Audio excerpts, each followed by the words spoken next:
The first time she begged in the rain for my forgiveness. The second time she teamed up with my parents to stop me from divorcing her. The third time, she just laughed casually and said, "Go find someone if that's what you want." Satisfied now? Very much so. It wasn't until I tried it myself that I finally understood her. The thrill of being with someone new really is something else. But Stella. She ended up regretting it. On my 29th birthday, I was home alone. Had promised she'd come back to celebrate with me. But at the last minute she texted, something came up. Funny timing, her secretary Mike posted something not long after. For me to see, no less. A high-rise hotel room, a bathtub by floor-to-ceiling windows, a stunning city view. Two hands intertwined, covered in soap suds. You could feel the intimacy. I saw the faint tan line where a wedding ring used to be. I knew that hand. It was Stella's. What's funny is I didn't even feel anything. Yes. This wasn't new. Just another instance of her infidelity. The post disappeared quickly. Mike followed it up with a line, "My mistake. I'll be punished by the boss." Turned off my phone. My heart was numb, but my body felt cold. I needed warmth, so I drove. To my parents' house. I stood at the door, hand raised to knock, but something stopped me. It felt like an invisible rope pulling me back. I just stood there for a while. From inside I heard my younger brother Johnny's voice. "Hey, isn't it my brother's birthday today?" Mom paused. "Tomorrow's your birthday?" "Ah, that means it's his today, should we call him?" Johnny asked. Mom chuckled. "What's the point? We'll just celebrate both tomorrow." "He's used to it. Always has been." Dad chimed. "In assuming Stella was with me?" Mom corrected him sharply. "Stella's on a business trip. Don't trust appearances. He makes it seem like he's owed something. If he can't keep a woman, that's on him." Dad and Johnny agreed, then changed the subject, laughing again. I stood outside. Colder now, trembling. 2 years ago, the first time I caught Stella cheating, I felt like I'd fallen into an icy pit. All I could say was, divorce. Truly. Believe that if you really love someone, you can't accept betrayal, not even once. Even when she knelt in the storm and claimed she'd been drugged. I spent sleepless nights crying, unable to forgive. My mom slapped me. "You're the one who insisted on marrying her? Now you want to leave? Ah! Are you trying to shame the whole family?" Seeing my disbelief, she softened. She was set up. Give her another chance. For a month, Stella apologized every day. Eventually I gave in, but I never slept next to her again. Just couldn't. I became a shell of myself. Stella cried. She wrote a pledge. She shared her daily schedule and took care of me. But within 6 months, she did it again, this time with her secretary. She claimed she thought he was me because she was drunk. I just stared at her. She got angry and embarrassed, stormed out, and then she told my parents. She knew they'd take her side. Mom blamed me for not showing affection. Dad threatened to disown me if I divorced her. Johnny reminded me how Stella had funded his company. They made scenes at home at my work until they realized they couldn't convince me. Mom even ended up in the hospital from the stress, pleading with me to keep the family intact. Friends who once respected me mocked me now. Told me to think of my parasitic family. Stella didn't say anything. She didn't have to. Everything had already been said, so I gave in again. From then on, things hit rock bottom. Ignored Stella, and she started coming home later and later. During her third affair, she brought her secretary home. There were love bites on her neck. I asked her, why not just get divorced? She lit a cigarette, her eyes lost in the smoke. Eric, at our age, let's not be naive. Even if I agreed to divorce, your parents wouldn't let you. I'm thinking of you, she added. Even though we no longer loved each other, she claimed we still had a familial bond. I actually laughed. So you finally admit it. You don't love me anymore? She looked at me and gave a sardonic smile. Feelings fade with time, with a dead heart. What's next? I didn't know. After leaving that so-called home, a drunk man bumped into me on the street. He glared like I owed him something. His stare triggered something destructive. In me, You all should just disappear already. What's the point in living like this? I smiled at him, reached into my pocket for a knife. His eyes widened in fear. For a moment, paranoia ruled my world. I carried that blade for the illusion of safety. You crazy? He shouted, then ran. I chased him, screaming hatred. My hands bloodied, my body exhausted. But I couldn't catch him. I smashed my phone. Everything I could reach, I broke it. Still, it wasn't enough. The storm inside me raged on. Fueled by adrenaline, I wandered until I heard the ocean. Sound gave me a sliver of peace. I sat on the rocks all night and watched the sunrise. That's when I really thought about it. My wife wasn't my lover. My family wasn't my family. Everything I once held dearly lost. And yet, there was a strange peace in that emptiness. No expectations, no hope, nothing to hold me back. I was free. So what now? Let it all collapse. Come what they. Fear, blend in. As the sun rose, I felt something inside me shatter, rebuild, emotionless and different. When I walked through the front door, Stella and Mike were on the sofa, flirting. The housekeeper led me in awkwardly. Stella glanced over, startled. What's wrong with your leg? Her concern almost made me laugh. It's got cut by glass, I said. Mike mocked. Eric's disappearing act had the boss worried all night. She didn't sleep. He gave her a knowing look. Stella didn't speak, just gave him a warning glance tinged with indulgence. I chuckled. These shoes are trash. Not only did I fall, but my phone broke too. Definitely need better quality. I looked at Stella. Could you help me out? Get the latest spring-summer limited editions. Money's no issue. My wife's got plenty. Ito's. Face twitched. She tugged Stella's sleeve, but Stella was staring at me thoughtfully. It's my birthday, I said. Can't you help me out a little? Stella smiled, then let him buy it for you. She patted Ito. You can head. Back now. I'm celebrating my husband's birthday. Ito shot me a glare and left reluctantly. What do you want as a gift? Stella asked. I looked her in the eye. Remember that open marriage idea you mentioned? Stella froze, watching me pull out a new phone. I pointed it at her. Say it again for the camera. Just in case you change your mind, I'll need evidence. She smirked instead of getting angry. Don't worry if you find someone. So will I really? I asked. What if you regret it? If I regret it, she scoffed. Then I'm a fool. I nodded, satisfied. Then told the maid to prepare the first-floor guest room for me. Stella stared at my phone. Switched brands? Yeah, I said. Had the old one too long? Got bored? Trying something new? We hadn't spoken so calmly in ages. But maybe I said something wrong because she gave a cold laugh and walked away. Eric's been acting weird lately, she told someone. After years on the job, he just quit. He used to never leave no matter how stressed or tired he was. His pride. Now he's buying fancy cars and antiques things he never liked. Doesn't even use the black card Stella gave him anymore, so she stopped giving it. Instead, I just send her pictures of things I want. She buys them. I act spoiled almost. Cute. It started to bother her. She asked the maid what's Eric been up to. Gym. Every day. Working out for someone else. Stella lit a cigarette in her office. She retraced everything that's been off. An open marriage? No way. If Eric had really given up, he would have asked for a divorce. He wouldn't cross the line. The more she thought about it, the more irritated she got, Ito whispered, dressing. Up every day like that? Must be sneaking around, right? Stella snapped. She yanked Ito's hair, face twisted in rage. My husband's business is none of your concern. Are you sure you know your place? Ito's eyes turned red as he begged. I'm sorry. I know I was wrong. But Stella had already lost interest. She grabbed her coat and left.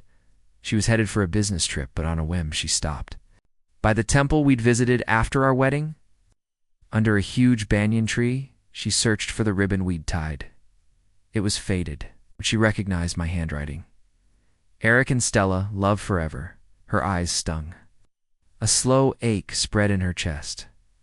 She couldn't wait to get home. She needed to see me. But when she walked in, there were clothes scattered everywhere, and my room echoed with laughter. Cut it out, Lisa. Go take a shower, I said. Stella froze. Opened the door, wrapped in only a towel. Lisa gasped, faking panic. Did you say your wife was on a trip? Why's she back? I gave her. A smile turned to Stella. Why didn't you call? Stella stood frozen. A few seconds passed, then rage. She raised her fist to hit Lisa. But Lisa, always keeping fit for this moment, dodged effortlessly. She smiled. Take it easy. Me, your hubby will be upset too. So immature. I laughed. Lisa, go. My wife probably wants to talk. Lisa grabbed her clothes, kissed me deep in front of Stella, and whispered, Don't keep me waiting too long. As she left, Stella grabbed my wrist and yanked me into the bathroom. Her eyes were bloodshot. She ripped the towel off me and dragged me into the tub. Cold water rushed over me. I yelped and slapped her. What the hell's wrong with you? The slap turned her face away. She calmed, then glared. Eric, how dare you betray me? I frowned. Stella, we agreed on an open marriage. You swore. You wouldn't regret it. So what's this? She went pale, lips trembling. That's because you were sure I'd never cross that line, that I'd just swallow my pride, right? I stretched my arms over the tub, revealing marks on my skin. She looked away, her fists clenched. I laughed softly. You're such a sad mess. Stella retaliated by dragging Mike straight home. Our nanny pretended not to see anything. I wasn't. Fazed, even complimented Mike's new pajamas. My indifference drove her mad. She dragged him to her room and made a scene. Upstairs, downstairs, it didn't matter. Their ruckus followed me one night. I couldn't take it anymore. I kicked open their bedroom door. Can you have some decency? Are people not allowed to sleep? Stella smirked. I thought you didn't care. What's this now? I held back my anger. I don't care what you do, or how, or where. Just keep it quiet when others are trying to sleep. Is that too much? She stared at me for a long time, then shrugged, pretending not to care. Nope, can't do. Sorry. I warned her, but she wouldn't listen. It's her house after all, Mike said. Just endure it. He had a point. Half an hour later, I wheeled my suitcase out. Lisa was in the living room. Stella's face tensed. Hey, she rushed over and grabbed my wrist. Eric, where are you going? I shoved her hand off. To a place where I can sleep. Satisfied now. Stella blocked me. You're not allowed to leave? Lisa elbowed her. Don't crowd him. You might not care. But I do. Stella hit the wall. Mike rushed to help her, but she brushed him off. She just stared at me, shocked, confused. I didn't even look back, just left. Lisa drove me to one of my properties and made herself at home, clinging to me. You barely seen me since your wife came. Back. What am I to you? I patted her head, my side chick. She pouted dramatically. Well, can you spend time with your side chick now? Her tone was teasing, but her hands were already slipping under my shirt. Hard to believe this was the same aloof woman I'd met 2 months ago, back when I caught Stella cheating again. My mom pretended to scold her in front of me. Then behind closed doors, she blamed me. You couldn't keep her heart. Look at your looks, your body, your personality. No wonder she strayed. She made me feel worthless. Eventually, she urged me to dress better, to please Stella. I doubled over and threw up right in front of her. My throat burned. My stomach twisted with a disgust I couldn't even begin to explain. The funny part? My mom thought I was just sick. She even cheerfully took me to the hospital, only for the doctor to tell us it was just plain old gastritis. She left, clearly disappointed, muttering under her breath. I wandered out of the hospital, dazed, dragging my feet like some kind of zombie. No idea how long I walked before someone handed me a business card. Interested in fitness? Word fitness stabbed right through me. I just lost it. I broke down, crying in the middle of the street. You think I should work out to please my cheating wife? You think she cheated because I'm not good looking enough? Because I'm not fit, so it's my fault now? People stopped, watching my meltdown like it was some kind of street show. I felt completely exposed, helpless. I quickly muttered an apology, snatched the card, and rushed away. Then I heard her voice from behind me. "You're fine the way. You are. Your wife's cheating isn't your fault. She made vows at the wedding and broke them. That's on her. Fitness isn't to please others. It's about taking control of your own body." I awkwardly wiped away my tears and picked up the pace. Later, I found myself sitting by the river, lost in thought. When I turned around, a tall figure stood behind me. We were strangers, but she seemed worried I might spiral, so she stayed with me a while. Eventually, I signed up for the premium membership at her gym. She became my personal trainer. That's how I learned her name, Lisa. Lisa was stunning. Every day, members tried to hit on her, but outside of work, she kept her distance. Especially from someone like me, a married man. But I've always been patient. Back in college, Stella was broke, but beautiful, ambitious. That kind of magnetism drew attention from countless rich guys. She turned them all down. Knew. Someone like me, from a middle-class family, might actually stand a chance. So I stuck around, showed interest quietly, never confessing outright. I left her no room to reject me. 2 years passed. Suitors came and went. But I stayed. Then her mom fell seriously ill. I went with her to the hospital, stayed by her side. For 2 weeks, one day she kissed me and promised she'd never betray me. Looking back, her words meant nothing. Still, I had experience chasing difficult women. After getting Lisa's contact, I checked out everything she'd posted. There weren't many, but enough. Songs she liked, movie stills, some quotes. I took a few days, absorbed it all, then casually brought them up in class. It worked. We had things to talk about. Her replies came more often. Touches during training sessions. At night, it felt like we were genuinely connecting. Maybe I'd become more attractive with age. Within 2 months, she was opening up to me. Lisa was. A rich kid. Her family's business was mostly overseas. Her parents had a business marriage, then divorced right after she was born. They both had affairs. She grew up without love and eventually ran away. Instead of inheriting a cold fortune, she chose to work as a fitness trainer. "Do you think I'm silly?" she asked one day. I chuckled. "Pretty silly, yeah. I used to be just like you, hoping they'd come after me. But truth is, they forget you fast. Some outsider takes what should have been yours. People who don't love you aren't moved by your pain. They get annoyed." "I'm speaking from experience," I added. Lisa stared at me, eyes glinting.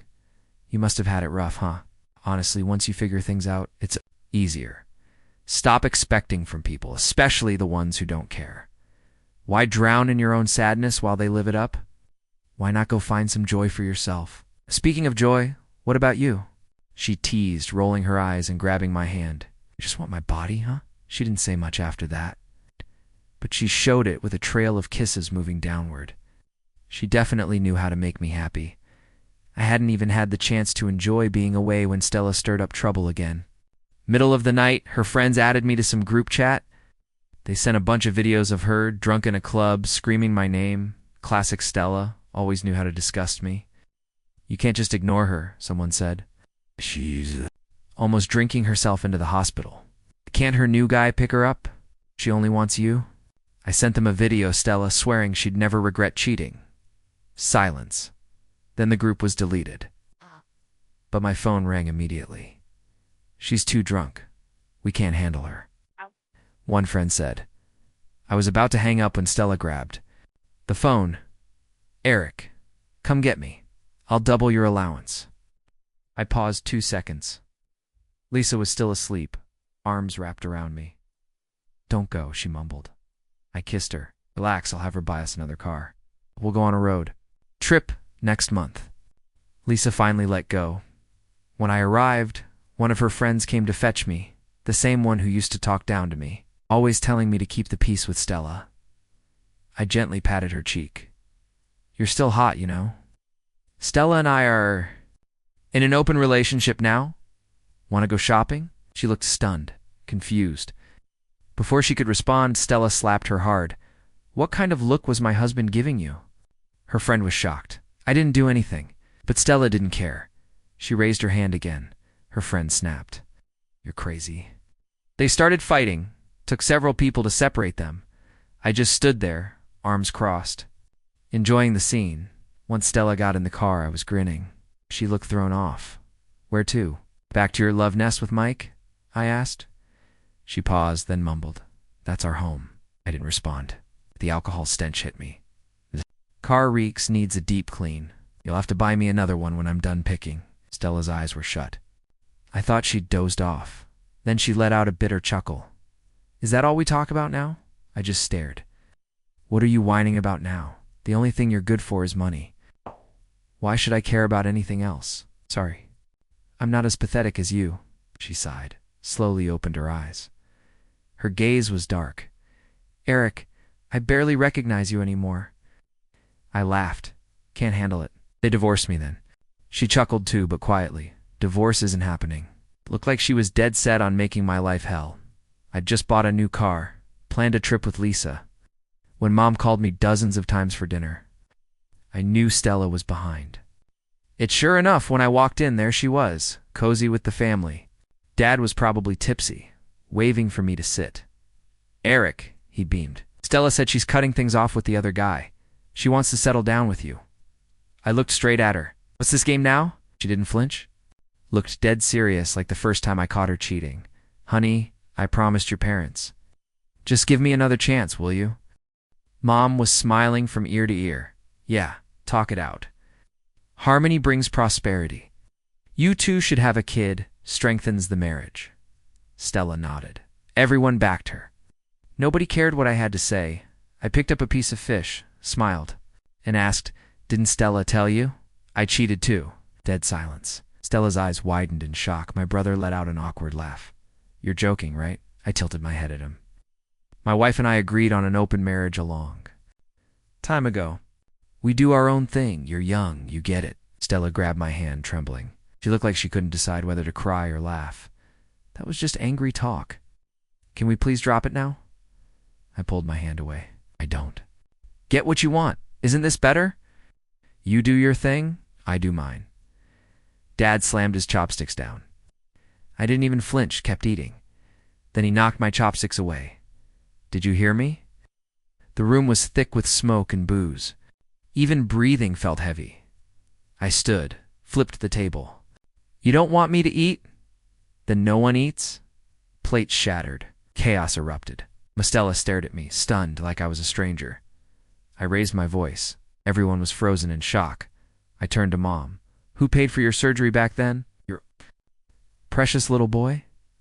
No, me. The son you always looked down on. Then I glared at Dad.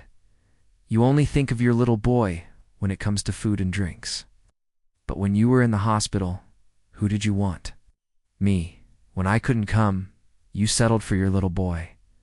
All I did, gone with one line. Oh, do I? Oh, you. I looked around. This house, I bought it. Saved up for you? What's your golden child done? I pointed at Johnny's pale face. All he does is beg me not to get a divorce. Why? His whole career depends on my wife. So wouldn't it make more sense for me to divorce and let him marry her? Eric, are you crazy? Mom tried to hit me? Stella held her back. She stared at me, disbelief all over her face. Family, my last soft spot. I just ripped it open. Crazy. I muttered, turning around. Then I grabbed a baseball bat, smashed the TV, smashed the fridge. The AC, everything I bought, gone. Screams, chaos. Mom sobbing, crying that I was ungrateful. She shouted, I might as well die. I looked at her with a smile. If you want to die, go ahead. Last time you took poison, you came back. Next time, try jumping off a building. Make sure it's tall. I won't stop you. She went silent. Everything was in shambles. I tossed the bat aside. Looked around at my terrified family. I won't care about you anymore. Live or die, up to you. Push me again, and I can't say what I'll do next. On the way back, Stella was still in shock. Eric, what's gotten into you lately? I closed my eyes, leaned back. You tried the same trick. Used them to force a reconciliation. Happy now? She kept staring at the road, tried to smirk. But she couldn't. So why won't you forgive me this time? You don't want me or your family? Her voice? was calm, but every word was heavy with defeat. I opened my eyes. Stella, they are your family, not mine. When you hurt me over and over, they stood with you. From that point on, they stopped being my family. My only regret? Not realizing it sooner? I smiled slightly. I see. Life would have been much easier now. I have nothing to care about, so what can you even threaten me with? The car came. To a smooth stop, I stepped out without hesitation. Behind me, I heard a whisper, barely caught by the wind. Yeah, how do I even keep you now? I left them all behind. Everything that dragged me down. I kept my promise. Took Lisa on a 1-month road trip. We headed west. We ran across endless prairies, watched the sunrise paint the mountains. I felt alive again, like something inside me had finally awakened. That feeling, freedom, was intoxicating when we returned. Stella asked me to move back home. She said she'd fired Mike, promised I'd never see him again. I agreed. Didn't matter where I stayed, as long as there was money. But on the very first day back, Mike showed up drunk. Hysterical. He stormed into the living room, clinging to Stella, refusing to leave. I don't believe you don't love me. Why let me take off your ring? Why let me ride shotgun? Why skip Eric's birthday and let me mock him online? Don't tell me there's no feeling. Is he forcing you to break up with me? He can have someone else, but won't let you. Divorce? He stormed upstairs to confront me, but Stella yanked him down. Her voice dropped, cold and furious. Mike, you looking to die? Who the hell do you think you are, causing a scene in front of my husband? Mike stood there, tears falling down his cheeks, but then suddenly he burst out laughing, a twisted, maniacal laugh. Stella, now you're playing the devoted wife, he sneered through his tears. Did you think of your husband while you were having fun with me? Now that he doesn't love you anymore, you want to go back to him? How cheap. She didn't say a word in response. Just calmly called security to have him thrown out. That's when I came downstairs and caught her gaze. She looked a little flustered. I've really cut things off with him, she started, but I cut her off. You don't need to explain anything to me. She noticed the luggage in my hand and quickly asked, Where are you going? I opened the door without looking back. Lisa's not feeling well. I'm going to check on her. I won't be back tonight. Stella couldn't say another word. She just stood there, watching as the door gently shut behind me. Lisa really was sick, probably just worn out from all the travel. She started running a low-grade fever as soon as she got back. I insisted on taking her to the hospital for treatment, got her medication, and brought her home. After a long day, I said, Get some rest. Touched her forehead, then got up and turned off the light. Lisa held onto my hand, her voice hoarse. Don't go. I won't be able to sleep. I'm here, I said, settling beside her. She looked so pale, so different from her usual boldness. That edge was gone, replaced with something soft and gentle. No one's ever treated me this well, she whispered. If you're willing, plenty of people will, I replied. She looked at me, her gaze stubborn. It's not the same. I just want you. I paused, eyes shifting downward. In your condition, you might not be up for it. She shot me a glance, her ears flushing red. Actually, it's possible. Don't you want to try? 100 degrees of fever, I muttered, pinching her lips gently without a smile. Stop. I'm not about to take advantage of a patient. If you're not sleeping, I'm leaving. Reluctantly, she closed her eyes, still holding on tightly. I let her. The next morning, I made her some porridge. Lisa lazily hugged me from behind. You leaving, yeah? Take care of yourself. I'll see you in a couple of days. She frowned. Your wife's a copycat. I get sick, and now she gets sick too. I chuckled. Can't help it. She's the main wife, after all. Lisa bit my collarbone out of frustration. Her hand slipped under my shirt, fingers trailing lightly across my skin. Pretty tense, huh? She whispered. Half an hour's. Not enough. By the time I got back home, it was nearly evening. The nanny had called earlier, said Stella had a high fever. I couldn't be bothered. But soon enough, Stella called herself, threatening Lisa's job to get me back. The moment I walked in, I threw the luggage in her face without mercy. Is this fun for you, Stella? Doing this every damn day? She didn't move. She stood there in silence, her slender figure barely swaying. Then her eyes flicked up to the bite mark on my collarbone. I saw her pupils tremble. I sneered, spit it out. What do you want with this charade? My stomach hurts, she said quietly. Then go see a doctor. I can't cure you. I want your porridge, she muttered. Don't feel like it. You felt like it for Lisa, didn't you? I halted halfway up the stairs, frowning. Are you spying on her now, Stella? You're the one who suggested an open relationship. What nonsense are you pulling now? You're the CEO of a public company, and this is how you spend your time. Obsessing. Do you feel accomplished? You think messing with Lisa affects me? There will always be someone else. I don't feel guilty spending your money on other women. When will you get it? No one cares whether you're sick or not. Suddenly, Stella doubled over, clutching her stomach. Cold sweat glistened on her forehead. She looked like she was in serious pain. She tried to say something but couldn't form a word. There was pleading in her eyes. I watched her for a long moment, then called the nanny and turned around. Walking upstairs without another word, in the middle of the night, half asleep, I felt someone kissing me. Instinctively, I pushed her away. Don't. She froze for a second, then kissed me harder, almost taking my breath away. Fully awake now, I slapped her hard.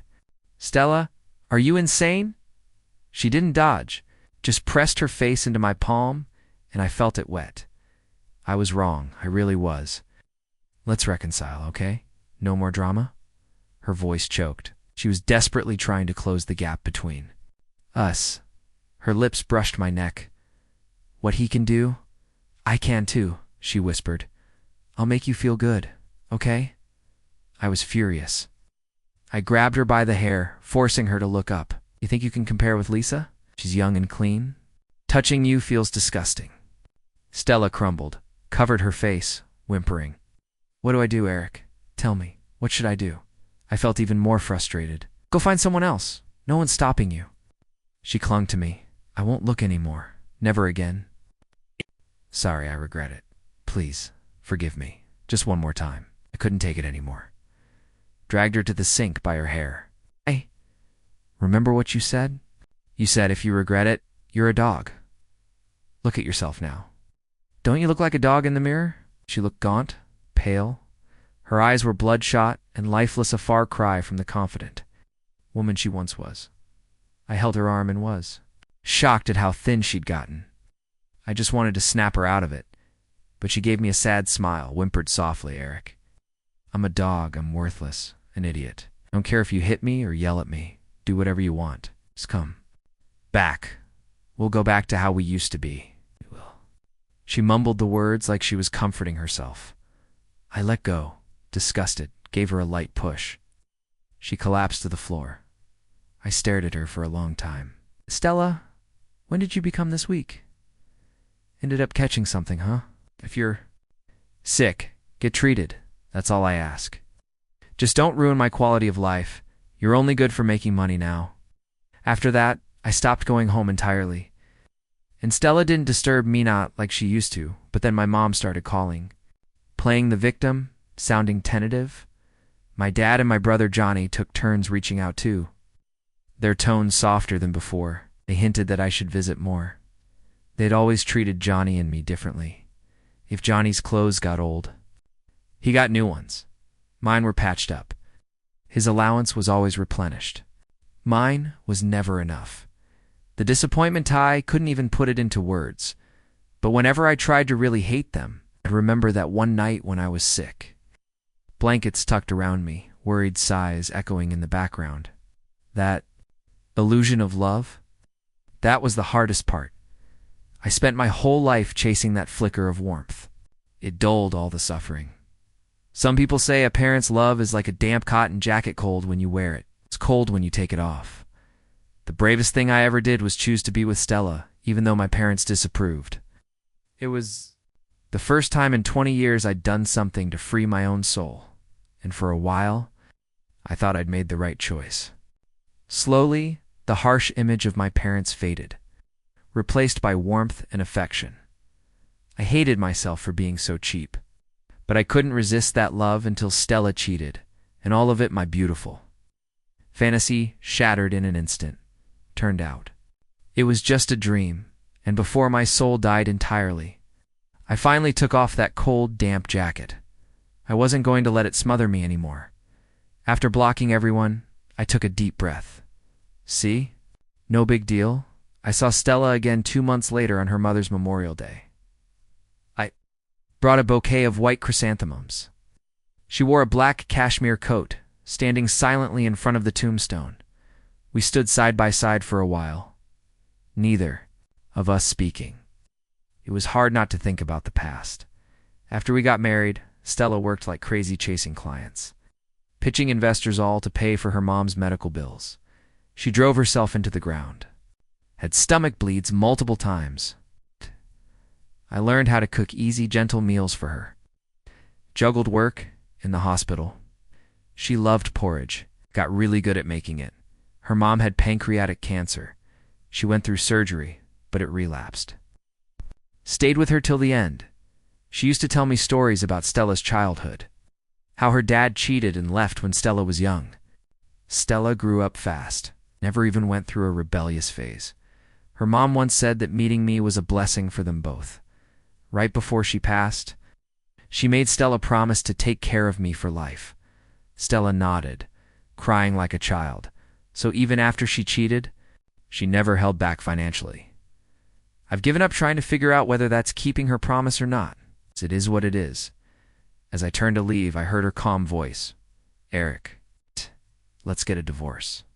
I stopped, lowered my gaze after a moment when we signed the papers. I glanced at the asset division, surprisingly generous. She gave me everything except the company's shares. The amount stunned me.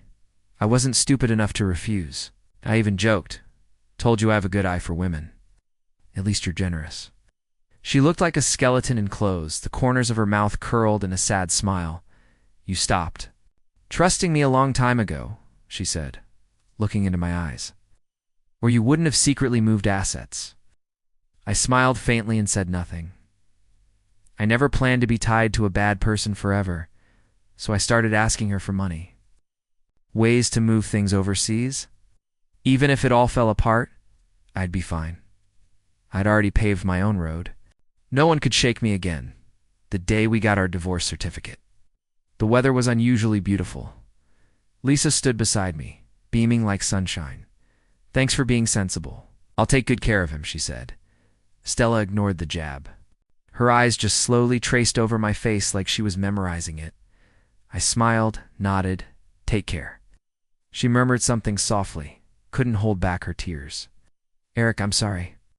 Then she turned and left. We'd finally reached the end. Lisa asked, what's your plan now? I answered without thinking, I'm going to travel the world.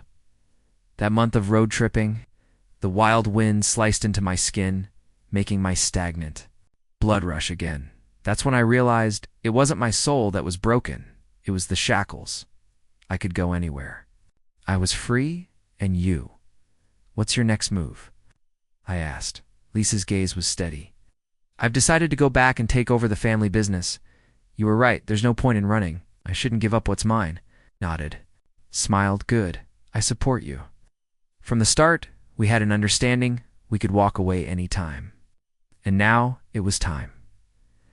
Just as I was thinking how to say goodbye, I heard her voice clear and bright. Keep moving forward, and I'll catch up. I was stunned. If I catch up to you. I hope you'll give me a chance to be the real deal, she said. Eric, I really like you. Don't think too long. I smiled, hugged her. I wouldn't stay for anyone, but I wouldn't mind. Walking with someone compatible for a while. How long else? That's up to fate. 6 months passed. I was at Abu Simbel in Egypt when I got a call from home. It was Stella's attorney. She had just passed away from stomach cancer. On her deathbed, she'd sold the company and left everything to me. The lawyer sounded heavy. My condolences. Stella left a message for you, respecting your wishes. Do you want to hear it? I stayed silent for a moment. No need. After hanging up, the tour guide Lisa found for me asked, Is everything okay? Want to take a break? I shook my head. It's nothing important. Let's continue. She smiled, nodded, and picked up where she left off with the local history. The scenery quickly pulled me back in. It really did feel like just a piece of unimportant news. Just now and then, a line of poetry would float through my mind. If life could be as it was at first sight, why would autumn winds grieve over painted fans? Life's unpredictable, but the harsh rain always passes. Keep moving forward. Never look back. Asterisk.